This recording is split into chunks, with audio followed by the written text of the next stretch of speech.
Segundo a Bíblia e segundo a história secular que nós conhecemos bem, toda vez que vai ser executado um julgamento divino em relação à terra, às pessoas, propriamente dito, né? Porque na verdade o julgamento divino é executado nas pessoas, geralmente nos pagãos, nos desobedientes, nos ingratos, nos desleais, nos infiéis, que nem desde nós conhecemos bem desde os primórdios, né? Então sempre que vai ser executado o julgamento divino em algum período da história, existe uma espécie de último aviso, últimos avisos antes que isso aconteça. Quer ver isso? Quer ver os últimos avisos que já ocorreram no curso da história? Por exemplo, né, quando Deus libertou o povo judeu lá do Egito Antigo, eles foram levados lá como convidados e depois tornaram escravos, né? E aí, então chegou o período de Deus resgatar o povo dele, porque afinal o povo judeu era o povo da promessa. Aí então a última instrução que levou à libertação de Israel para não morrer lá no Egito foi: abate o animalzinho, passa o sangue nas ombreiras da porta e fica para dentro. Essa foi a última instrução. Se a pessoa vacilasse nisso, ele teria morrido juntamente com os egípcios, que morreram todos, né? Pelo menos para quem foi direcionado aquele golpe, né?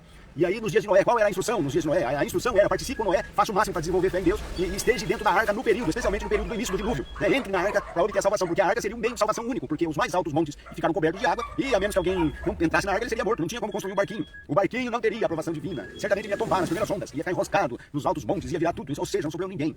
Mas a salvação ali dependia de identificar a arca como meio de salvação e entrar nela. Mas o que distraiu as pessoas? Comiam, bebiam, casavam e se divertiam. Mas justamente aqui nós temos agora: come, bebe, dorme e deixa esse negócio de Deus para os idosos, para aqueles que têm reumatismo, aqueles que estão com visão fraca, aqueles que têm a próstata atacada, né? Deixa os velhos correr atrás de Deus. Não é assim a nossa geração?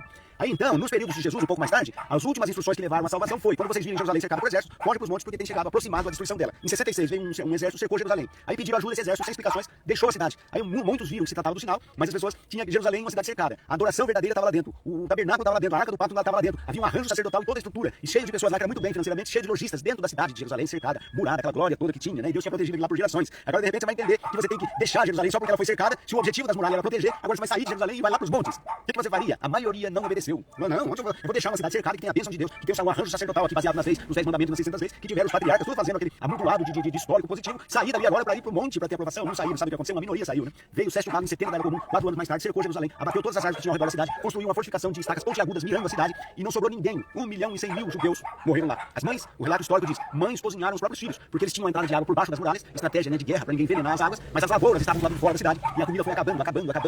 Seria muito melhor ter morrido com a barriga cheia d'água no dilúvio do que morrer de fome, o couro secando e colando nos braços. Você vê seu corpo murchar e o seu estômago ronca. Daqui a pouco parece que o seu estômago vai comer as tripas e comer os outros órgãos. E deve ter sido muito agonizante, tão agonizante que algumas mães cozinharam os próprios filhos, segundo a história. Já viu aquele filme Sobrevivência nos Andes? Mais ou menos igual aquilo lá. E aí então, aí nós temos esses parâmetros, né? Nós temos o Egito, nós temos o dilúvio, nós temos 70 da Era Comum e a gente ainda tem uma sobrinha, né? Que é quando Deus destruiu Sodoma e Gomorra. A última instrução foi: foge da cidade, foge para os montes também, sai da cidade, foge para os montes. E foi dito lá, né? Não olhem para trás. Lembra desse detalhe? Não foi só dito fuja para os montes, mas foi dito fuja para os montes e não olha para trás. E aí ficou o histórico então de que alguém com o coração preso lá em Sodoma, por causa de alguma coisa que talvez estava ficando, olhou para trás e se tornou uma estátua de sal na história. Você sabe desse relato? Então, mas para que tudo isso, moço? Para que tudo isso? Eu te pergunto, se em todos esses períodos da história que não eram tão elevados, importantes, destacados quanto o nosso, né, tinham a última instrução que levava à salvação, eu te pergunto, veja se você é capaz de responder qual é a última instrução que vai levar à salvação hoje. Qual é o canal que Deus vai salvar hoje? Porque ele nunca salva em dois. São mentirosos, dizem que você pode ser sincero e você vai ter a salvação. Vou dar prova bíblica de que são mentirosos. O povo judeu não tinha ninguém melhor que o povo judeu. Os 10 mandamentos e 600 leis. Saulo de Tarso era um adorador de Deus baseado nos 10 mandamentos e nas 600 leis. Ou seja, a religião chamada de judaizantes que vinha dos judeus, né? E acompanhava aquele histórico de sacrifício de 500 anos. Por 500 anos Deus abençoou e esteve no favor aquele formato de religião. Mas como eles eram só a sombra e eles finalizaram no período que Jesus veio à terra, a sombra finalizou. Porque como disse João Batista, eis o Cordeiro de Deus que tira o pecado do mundo. Era preciso ter entendido que o arranjo sacerdotal caiu por terra e era preciso abandonar aquilo lá e seguir Jesus. Era preciso fazer isso. Não é se eles queriam, eles tinham que fazer isso. Ou seja, eles tinham que atualizar no que diz respeito à religião. As pessoas dizem: tudo precisa atualizar, a religião não precisa atualizar. Segue a religião do seu pai e mata os seus filhos, mata sua mãe, mata seu irmão, mata todo mundo. Segue a igreja dos seus pais e enfia todo mundo numa masmorra.